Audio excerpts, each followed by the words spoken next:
Hello students, हम लोग acids, base और सॉल्ट कर रहे थे और उसमें हमने आपको एसिड्स के बारे में, बेस के बारे में बता दिया था। इंडिकेटर क्या होते हैं, कैसे काम करते हैं, ये हमने आपको बता दिया था। उसके बाद हमने एसिड बेस थियरी की बात करी थी कि कौन कौन सी एसिड बेस थियरी होती हैं और किस थियरी के हिसाब से किसी गिवन सब्सटेंस को हम कब एसिड बोलेंगे और कब बेस बोलेंगे। उसमें हमने आपको दो थियरी बताई थी। पहला था आर्हेनियस थियरी, और आर्हेनियस थियरी ये बोलती थी कि हर वो सब्सटेंस जिसको अगर आप वाटर में डालो और वाटर में डालने पे H+ आयन देता है तो उस सब्सटेंस को एसिड बोलेंगे। जैसे हाइड्रोक्लोरिक एसिड, सल्फ्यूरिक एसिड, इनको आप वाटर में डालो तो इनसे H+ आयन मिल जाता है। और बेस उस सब्सटेंस को बोलते थे जिसको वाटर में डालने पे, डिजॉल्व करने पे OH- आयन, हाइड्रोक्सिल आयन देता था, उसको बेस बोलते थे। इस थियरी की प्रॉब्लम ये थी कि किसी सब्सटेंस को एसिड बेस बताने के लिए यहाँ पे वाटर यानी कि एक्वस मीडियम का होना जरूरी है, और दूसरा उस सब्सटेंस के पास एसिड के रूप में H+ होना चाहिए और बेस के लिए OH- होना चाहिए। हमने बात किया था कि अगर कोई सब्सटेंस है जिसके पास H+ नहीं है तो फिर वो एसिड है कि नहीं है, आर्हेनियस थियरी से आप नहीं बता सकते। सिमिलरली अगर कोई सब्सटेंस है जिसमें OH- आयन नहीं है तो फिर वो उसका नेचर बेसिक है, ये आप नहीं बता सकते। तो ये लिमिटेशन थी आर्हेनियस थियरी की। आर्हेनियस थियरी के बाद हमने बात की थी ब्रॉन्स्टेड और लॉरी थियरी की। इस थियरी के हिसाब से एसिड H+ डोनर था, जो H+ या प्रोटॉन डोनेट करता है उसको एसिड बोलते थे, और जो H+ या प्रोटॉन एक्सेप्ट करता था उसको बेस बोलते थे। तो इसी वजह से इस थियरी का नाम था प्रोटॉन डोनर एक्सेप्टर थियरी। और प्रोटॉन डोनर एक्सेप्टर थियरी में हमने आपको बोर्ड पे करके दिखाया था कि जब भी एसिड और बेस बनेंगे तो इनका एक पेयर बनेगा। एसिड के पास प्रोटॉन यानी कि हाइड्रोजन एक्स्ट्रा होगा और बेस के पास कम होगा। और अगर इन एसिड बेस पेयर में सिर्फ एक ही प्रोटॉन, एक ही हाइड्रोजन का डिफरेंस है तो ऐसे एसिड बेस पेयर को हमने बोला था कॉन्जुगेट एसिड बेस पेयर। और इस कॉन्जुगेट एसिड बेस पेयर में अगर कोई एक आपने एसिड लिया तो एसिड स्ट्रांग है तो इस एसिड का कॉन्जुगेट बेस वीक बेस होगा, और अगर आपने बेस लिया है तो स्ट्रांग बेस है तो इसका कॉन्जुगेट एसिड वीक एसिड होगा। मतलब कॉन्जुगेट एसिड बेस पेयर में एक स्ट्रांग है तो दूसरा वीक होगा। ठीक। अब इसके बाद तीसरी थियरी है जिसको हम लोग बोलते हैं लुईस थियरी, और इस लुईस थियरी के हिसाब से किस सब्सटेंस को हम एसिड बोलेंगे और किसको बेस बोलेंगे और किस बेसिस पे लुईस थियरी एक्सप्लेन की जाती है, देखते हैं। तो अगली थियरी है बेटा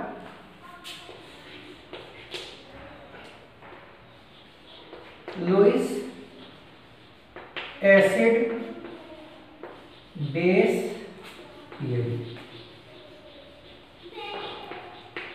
देखो, पहली वाली थियरी में हम लोग कहते थे कि H+ डोनर ये एसिड है और OH- डोनर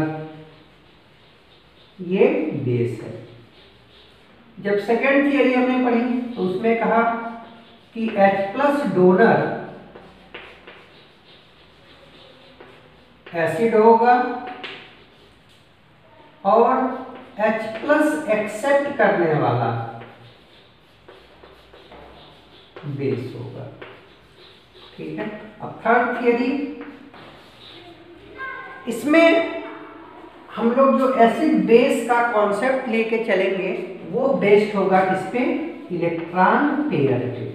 पेयर मतलब इलेक्ट्रॉन जोड़े, इलेक्ट्रॉन पेयर पे। ठीक है, तो इस थियरी के हिसाब से acids are electron pair acceptor और bases are electron pair donor. ठीक है, तो जो लुईस एसिड बेस थियरी है ये बेस्ड है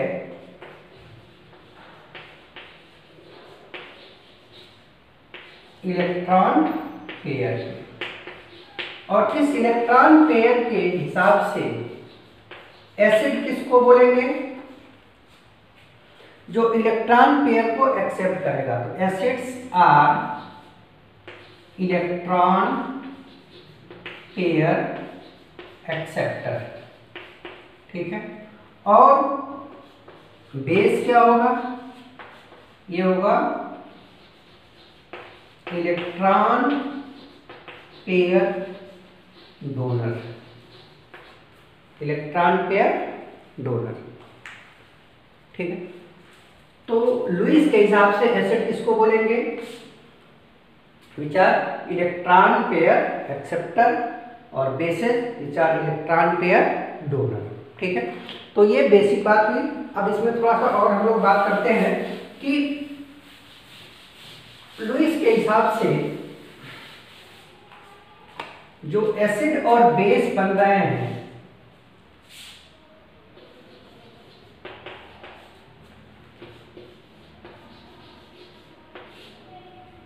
एसिड्स कौन से हैं, इलेक्ट्रॉन पेयर एक्सेप्टर, और बेस कौन है, इलेक्ट्रॉन पेयर डोनर। ठीक है, अब ये तो थियरी की बात हुई कि अब अगर आपसे डिफिनेशन कोई पूछता है कि एसिड क्या है और बेस क्या है, तो आप बता देंगे कि acid are electron pair acceptor और base are electron pair donor. लेकिन हम कैसे पहचानेंगे कि कोई स्पीसीज है तो वो इलेक्ट्रॉन पेयर एक्सेप्ट करेगा या इलेक्ट्रॉन पेयर डोनेट करेगा? तो इसको हम कॉमन तरीके से समझ सकते हैं कि एक्सेप्टर मतलब क्या है कि वो इलेक्ट्रॉन को ले रहा है, और लेगा कब, जब उसके पास कमी होगी।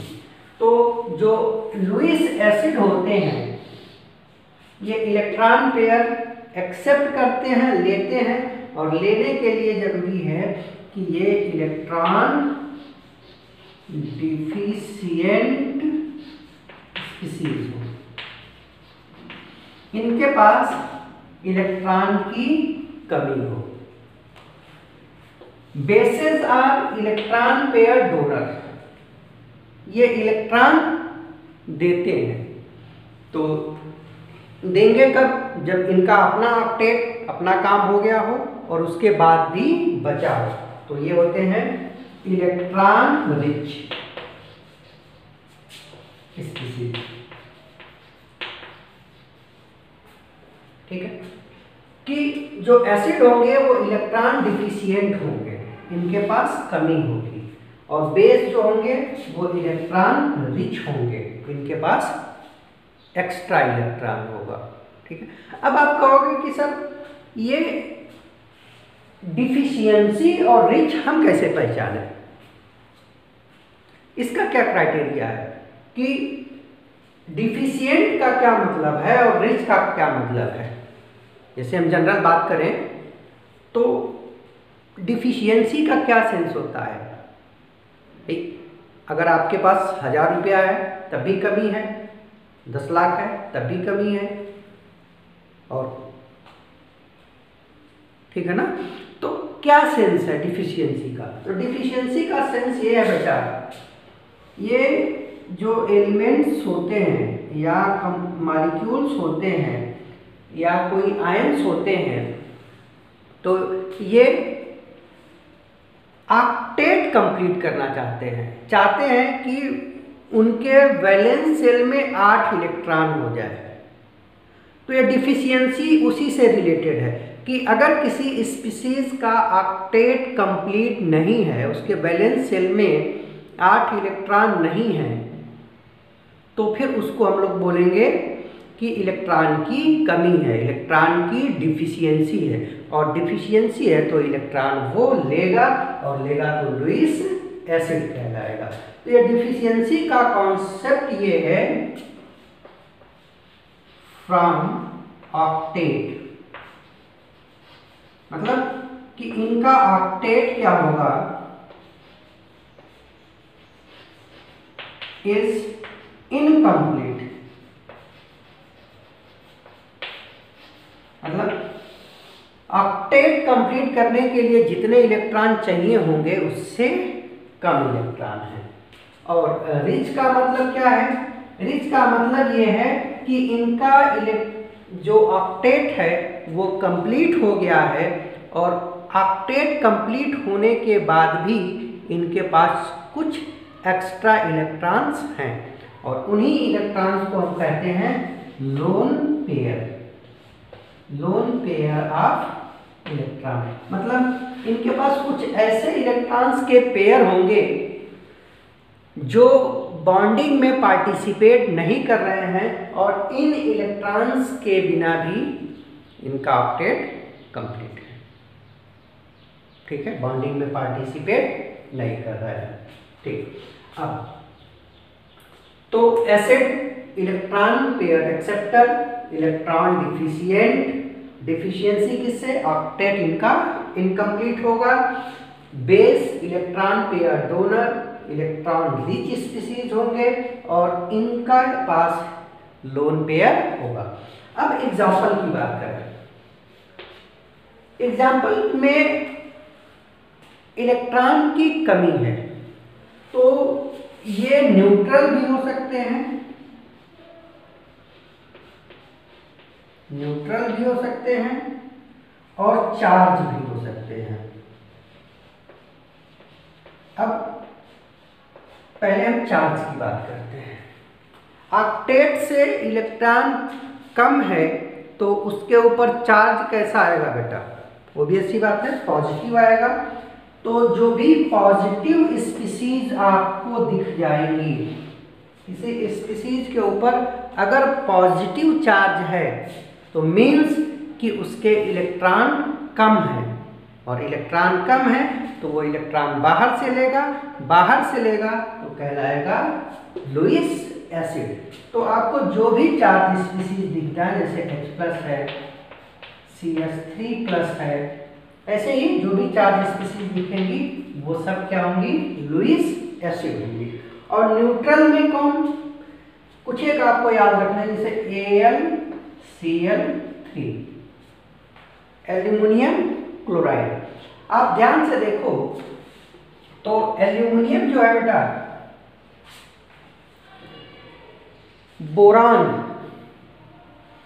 बोरॉन फैमिली का मेंबर है, और इसके वैलेंस शेल में 3 इलेक्ट्रॉन होते हैं, और इस एल्यूमिनियम ने 3 क्लोरीन से बॉन्ड बनाया है, और ये बॉन्ड कौन सा है? कोवलेंट बॉन्ड, इलेक्ट्रॉनों की शेयरिंग हुई है। तो अब भी 3 इसके अपने इलेक्ट्रॉन थे,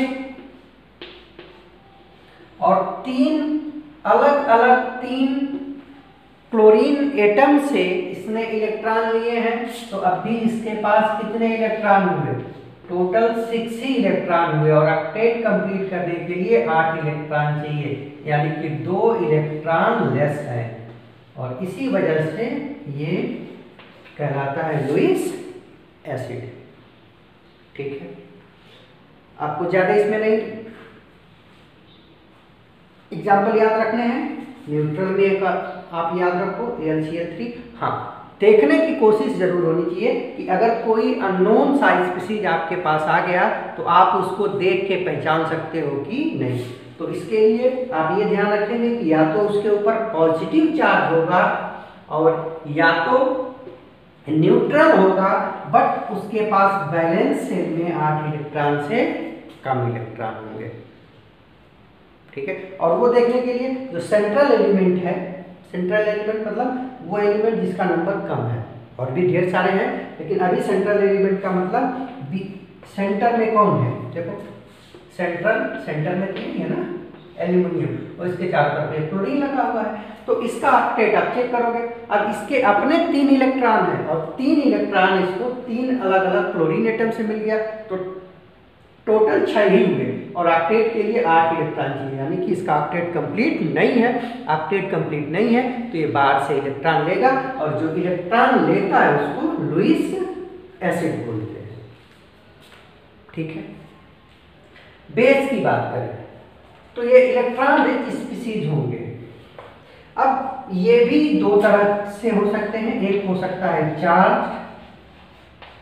और दूसरा हो सकता है न्यूट्रल।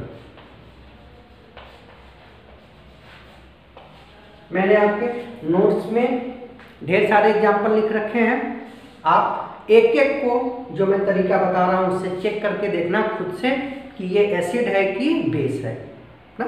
जिसके पास इलेक्ट्रॉन की कमी होगी वो एसिड हो जाएगा, जिसके पास इलेक्ट्रॉन एक्स्ट्रा होंगे वो बेस हो जाएगा। एसिड पहचानने का तरीका या तो उसके ऊपर पॉजिटिव चार्ज होगा या उसके सेंट्रल एटम का ऑक्टेट इनकम्प्लीट होगा, 8 से कम इलेक्ट्रॉन होंगे। अब बेस की बात करते हैं तो बेस में भी या तो चार्ज होगा या न्यूट्रल होगा। चार्ज का मतलब extra electron charge, negative charge हो जाएगा भाई।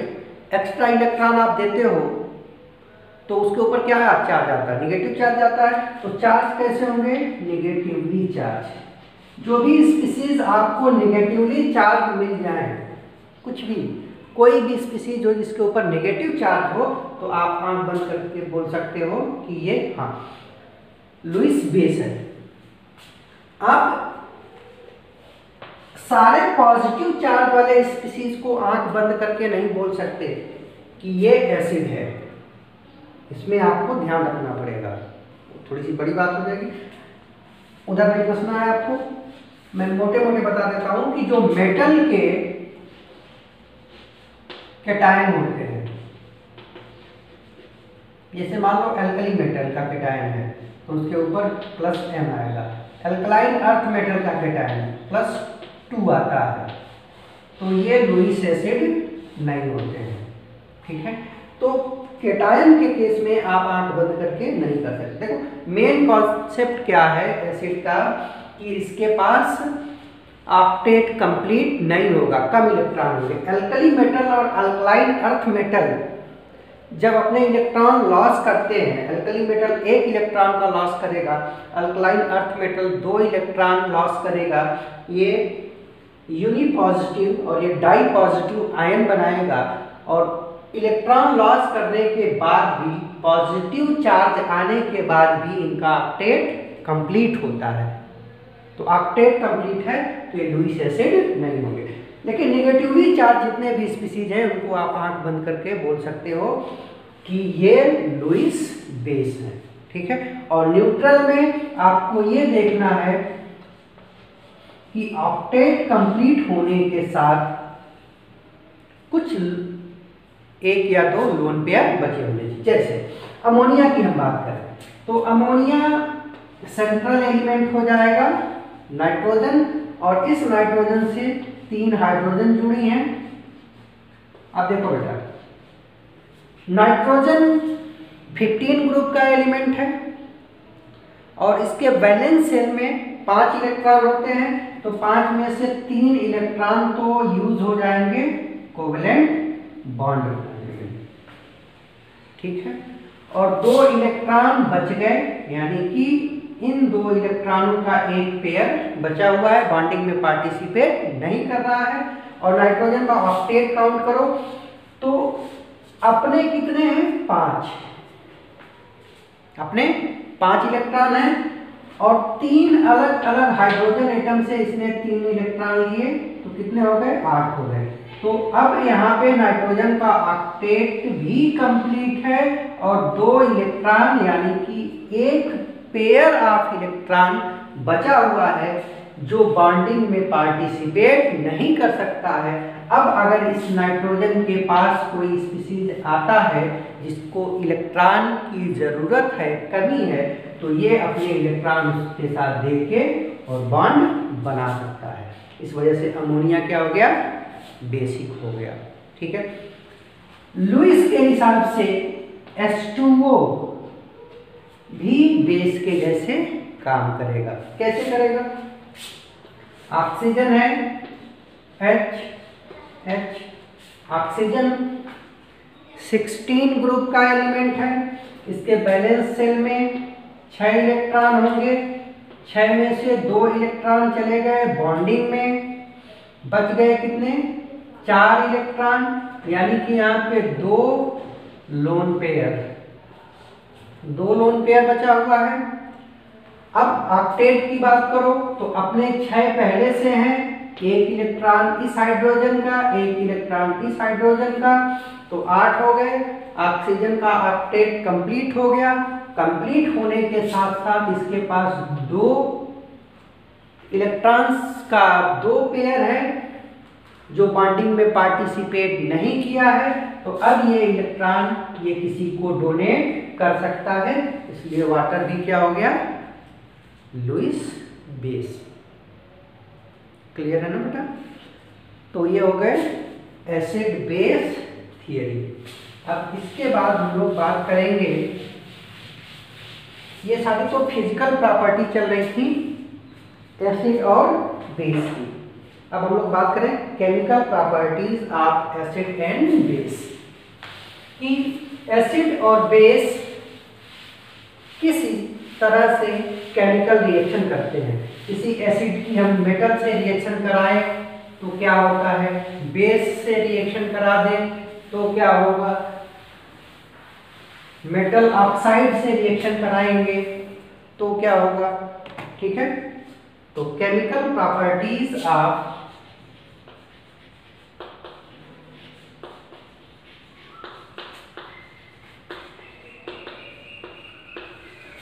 Acids and bases. एसिड और बेस की केमिकल प्रॉपर्टीज क्या होती है? Chemical properties of acids and base. और इसमें भी पहले हम लोग पढ़ेंगे किसके बारे में? एसिड्स के बारे में। ठीक है।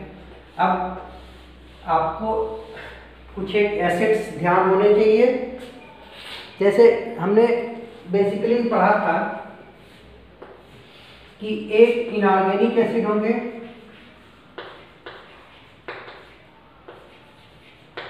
और एक ऑर्गेनिक एसिड होंगे। ये क्लासिफिकेशन है on the basis of origin, याद है ना? इनऑर्गेनिक एसिड में आपको याद रखना है HCl, H2SO4, तीसरा याद रखना है HNO3।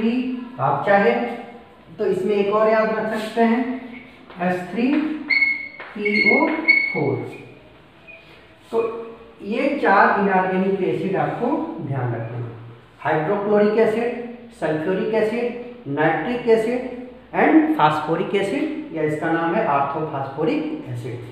और इनऑर्गेनिक एसिड में आपको मेन याद रखना है HCOOH फॉर्मिक एसिड, और दूसरा है acetic acid CH3COOH acetic acid. ठीक है। इन्हीं एसिड पे हम लोग मैक्सिमम रिएक्शन देखेंगे। ठीक। इसमें से आपको ये भी याद होना चाहिए कि ये सब क्या है, स्ट्रॉन्ग एसिड है। स्ट्रॉन्ग एसिड में HCl के साथ HBr और HI तो ये पूरी लिस्ट हो गई स्ट्रॉन्ग एसिड की, और ये इनके अलावा जो है ये सब वीक एसिड, तो ये भी ध्यान रखना। अब एसिड में पहला हम रिएक्शन पढ़ते हैं, reaction of acid with metal, कि कोई भी एसिड है, इनमें से कोई भी आप एसिड ले लें और मेटल ले लें, दोनों को रिएक्ट कराएं तो क्या रिएक्शन होती है। तो बेटा अगर आप किसी एसिड की मेटल से रिएक्शन कराते हो तो इस मेटल का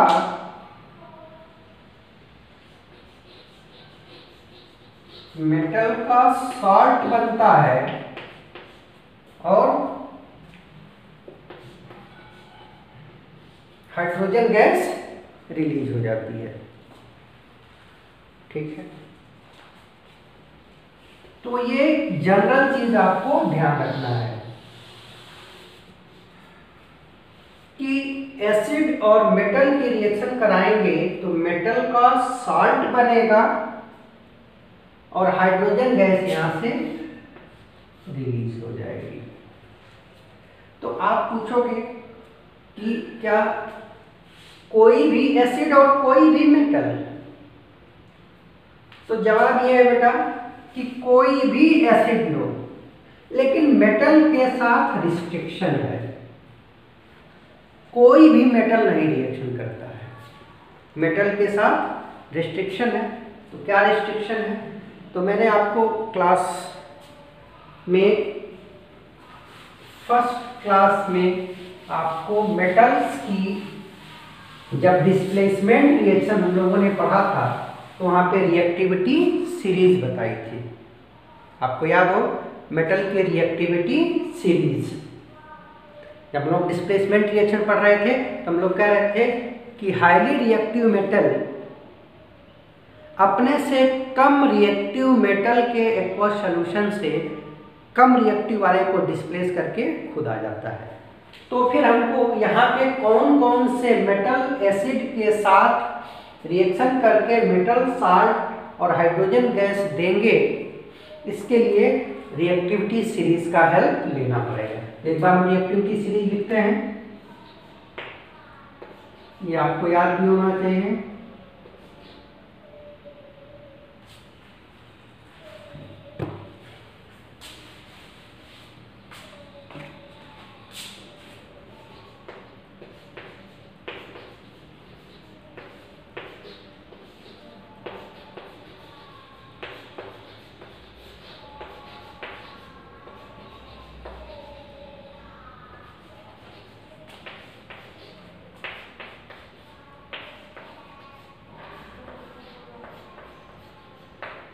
इसके बाद हम आगे सीखते हैं।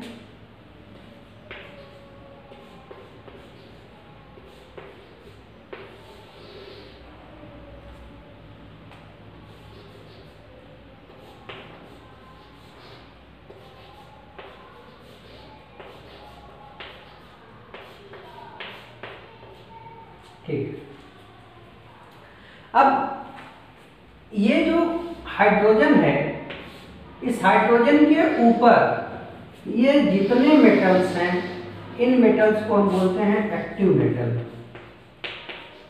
Active metal.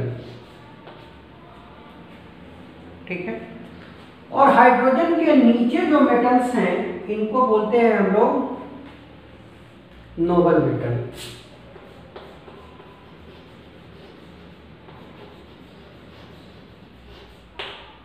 ठीक है,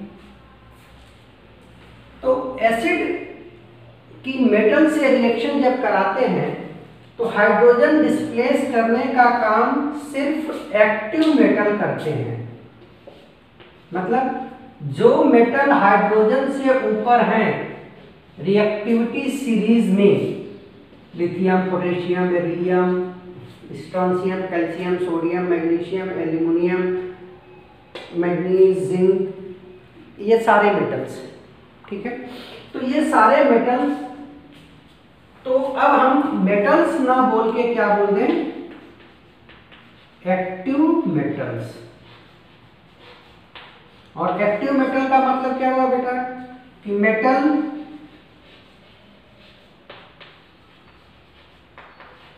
विच आर प्रेजेंट एवं हाइड्रोजन इन रिएक्टिविटी सीरीज। वो मेटल जो रिएक्टिविटी सीरीज में हाइड्रोजन के ऊपर है उस मेटल को बोलेंगे एक्टिव मेटल।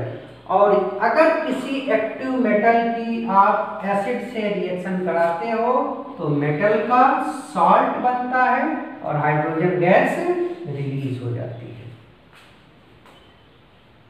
ठीक है। अब इसमें होता क्या है,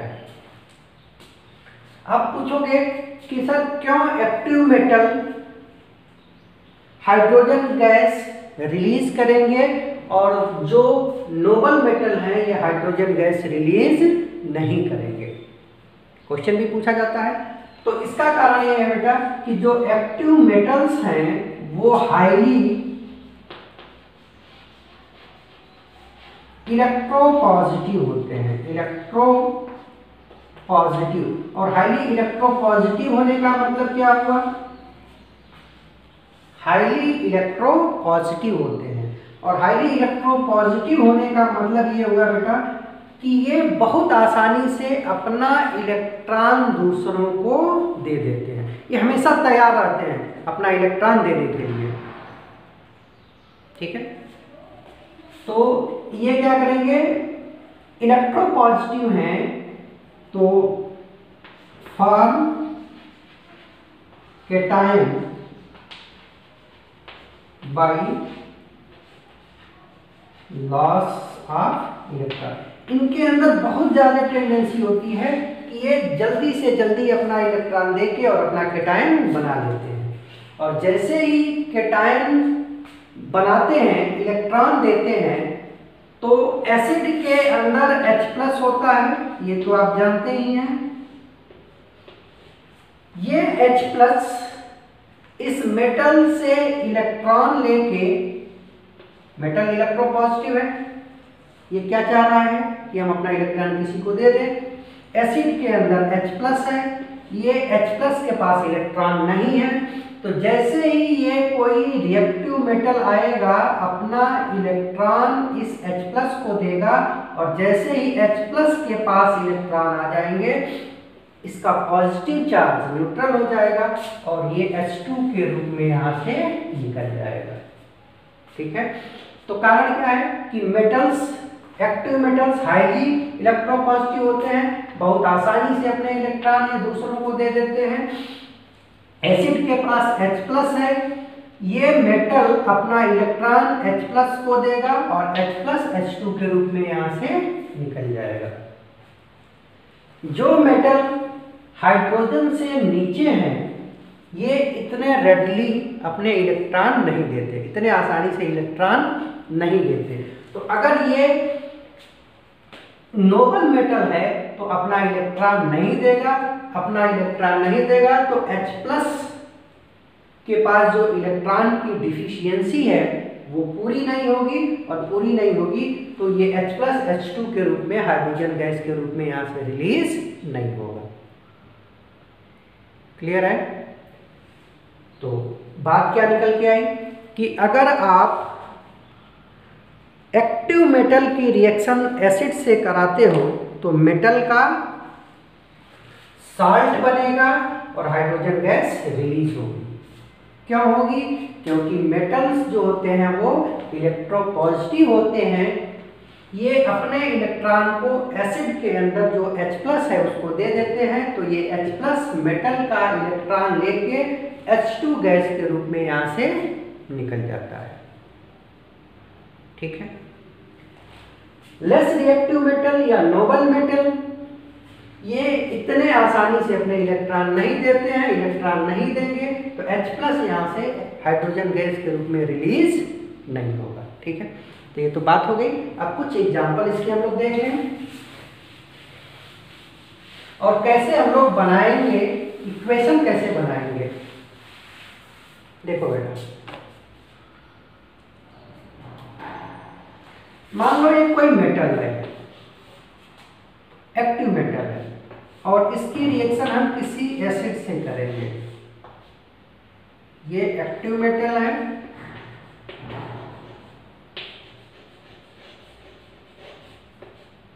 और ये एसिड है। अच्छा ध्यान रखना, एसिड में भी हम लोग डाइल्यूट एसिड लेते हैं, डाइल्यूट एसिड लेते हैं ना। तब आपको पता है यहाँ पे साल्ट बनेगा और साथ में हाइड्रोजन गैस रिलीज हो। अब हम लोग साल्ट कैसे बनाएंगे, साल्ट का फार्मूला कैसे लिखेंगे, ठीक है। सपोज करो कि हम जनरल फॉर्म में लिख रहे हैं तो इसको हम लिख सकते हैं N, जैसे हमारा HCl हो सकता है, H2SO4 हो सकता है, या H3PO4 हो सकता है। तो हम इसको A से रिप्रेजेंट करें और ये H है, तो जनरल फॉर्म में इसको हम कैसे लिख सकते हैं, HNA।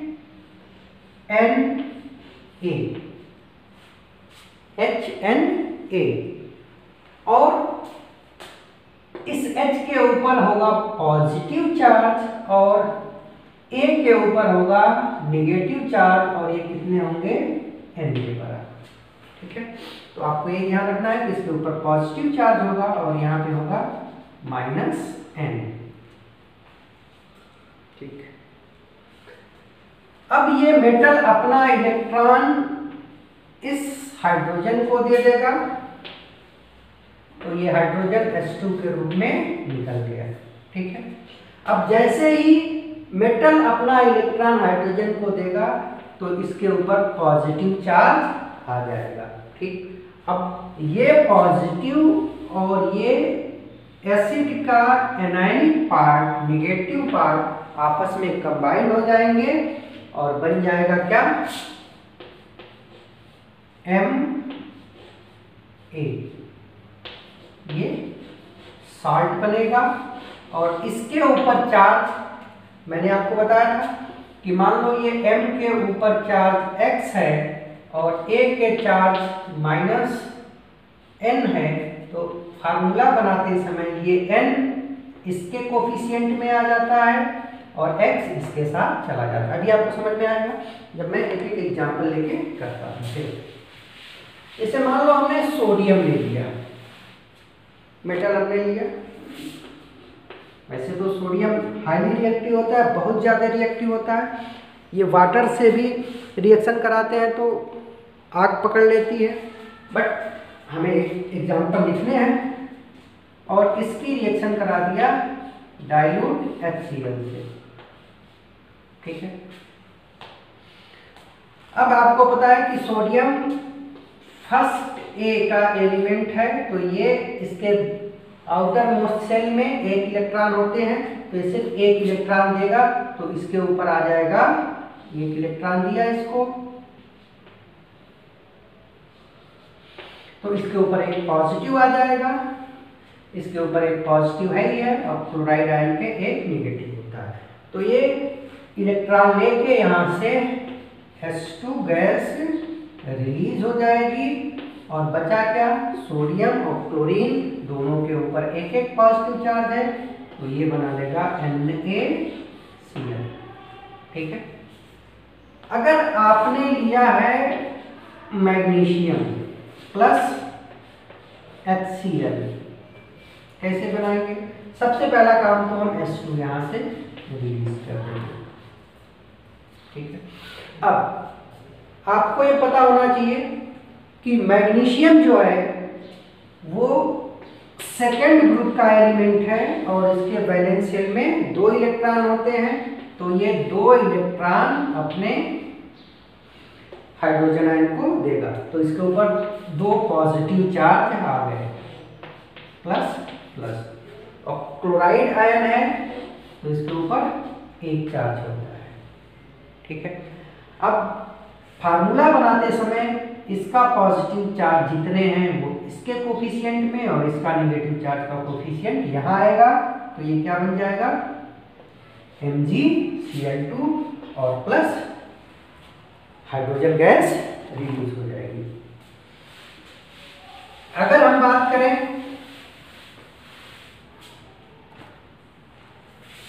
मान लीजिए हमने मैग्नीशियम ही लिया और इसकी रिएक्शन करा दी H3PO4 से, तो आपको ये पता होना चाहिए, मैंने बताया है, इसके ऊपर -3 होता है। मैग्नीशियम सेकेंड ग्रुप का एलिमेंट है, वैलेंस शेल में 2 इलेक्ट्रॉन होते हैं, तो ये अपने 2 इलेक्ट्रॉन इस हाइड्रोजन को देगा, और जैसे ही 2 इलेक्ट्रॉन इसके पास आएंगे तो मैग्नीशियम के ऊपर Mg++ 2 चार्ज हो जाएगा। कंबाइंड किससे करेगा, SPO4-। अब इन दोनों का फार्मूला आप क्या बनाओगे, ये 3 इसके कोफिशिएंट में आ जाएगा, 2 इसके कोफिशिएंट में आ जाएगा, तो ये बनेगा Mg3PO4 का whole twice plus hydrogen gas यहाँ से रिलीज हो जाएगी। ठीक है, तो इस तरह से आप चाहे जितने भी हो एग्जाम्पल बना सकते हैं। कोई भी मेटल, ध्यान रखेंगे कि मेटल हाइड्रोजन के ऊपर का होना चाहिए। कोई भी एसिड जैसे CH3 COOH प्लस सोडियम, क्या बनेगा, ये अपना इलेक्ट्रॉन हाइड्रोजन को देगा, तो ये हाइड्रोजन गैस के रूप में यहाँ से रिलीज हो गया। अब जो बचा, इसके ऊपर माइनस चार्ज, इसके ऊपर प्लस चार्ज, तो बन जाएगा CH3COONA, सोडियम एसीटेट। इस कंपाउंड का नाम होता है सोडियम एसीटेट, और ये हाइड्रोजन गैस रिलीज हो गई। ठीक है, नीचे वाले अगर यही रिएक्शन आप करा दो कॉपर से, कॉपर है और इसकी डाइल्यूट HCl से रिएक्शन कराओ, तो हाइड्रोजन गैस यहाँ से रिलीज नहीं होगी। क्यों, क्योंकि कॉपर हाइड्रोजन से नीचे है, और अगर हाइड्रोजन से नीचे है तो ये अपना इलेक्ट्रॉन हाइड्रोजन को नहीं देगा, हाइड्रोजन को इलेक्ट्रॉन नहीं मिलेंगे, तो H2 के रूप में यहाँ से रिलीज नहीं होगा। ठीक है, इसमें एक चीज और आपको ध्यान देनी है बेटा,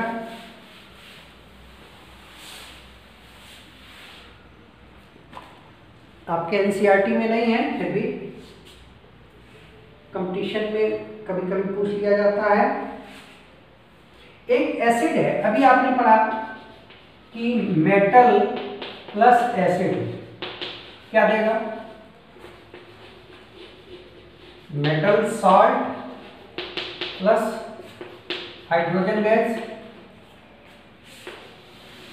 लेकिन एक एसिड है नाइट्रिक एसिड HNO3, अगर इसकी हम किसी मेटल से रिएक्शन करा दें तो यहाँ पे हाइड्रोजन गैस नहीं मिलती है, तो फिर क्या होता है, जो नाइट्रिक एसिड होता है बेटा ना, ये स्ट्रॉन्ग ऑक्सीडाइजिंग एजेंट होता है, स्ट्रॉन्ग ऑक्सीडाइजिंग एजेंट होता है, तो इसके पास कोई भी आएगा तो उसको ऑक्सीडाइज कर देगा। होता है कि ये रिएक्शन में हाइड्रोजन तो बनती है, बट तुरंत जैसे ही ये हाइड्रोजन बनती है, ये ऑक्सीडाइजिंग एजेंट इसको H2O में ऑक्सीडाइज करा देता है। ठीक है, तो आप ध्यान रखेंगे कि नाइट्रिक एसिड कि जब मेटल से रिएक्शन कराई जाती है नाइट्रिक एसिड की जब मेटल से रिएक्शन कराई जाती है तो हाइड्रोजन गैस रिलीज नहीं होता है। हाइड्रोजन गैस के जगह पे हमको क्या मिलता है? वाटर मिलता है। ठीक है, क्यों ऐसा होता है? क्योंकि nitric acid strong oxidising agent है और ये स्ट्रॉन्ग ऑक्सीडाइजिंग एजेंट जो हाइड्रोजन निकलती है उसको ऑक्सीडाइज करा देगा किसमें? वाटर में। ठीक है, अब इसके बाद इसी में फिर आपको एक और एक्सेप्शन भी याद रखना है। आपने अभी पढ़ा कि मेटल प्लस नाइट्रिक एसिड तो हाइड्रोजन गैस रिलीज नहीं होगी। ठीक है, इस हाइड्रोजन के जगह पे क्या बनेगा? वाटर बनेगा। ठीक, लेकिन इस बात का भी एक एक्सेप्शन है कि अगर ये मेटल मैग्नीज है या मैग्नीशियम है और इसकी अगर आपने नाइट्रिक एसिड से रिएक्शन कराई है तो फिर हाइड्रोजन गैस ही निकलेगा। ठीक है बेटा, तो हमने आज पढ़ा रिएक्शन में कि reaction of acid with metal, इसमें हमने 3 बातें ध्यान रखनी है कि हर वो मेटल जो हाइड्रोजन से ऊपर है रिएक्टिविटी सीरीज में वो एसिड से रिएक्शन करके हाइड्रोजन गैस देगा, नीचे वाले हाइड्रोजन गैस नहीं देंगे। नाइट्रिक एसिड ऐसा एसिड है जो मेटल से रिएक्शन करके हाइड्रोजन गैस नहीं देता है, ये वाटर बना लेता है। और इसमें भी मैग्नीज और मैग्नीशियम ऐसे मेटल हैं जो नाइट्रिक एसिड से रिएक्शन करके हाइड्रोजन गैस देते हैं। ठीक है, तो इतने तक आप ध्यान रखेंगे। Thank you.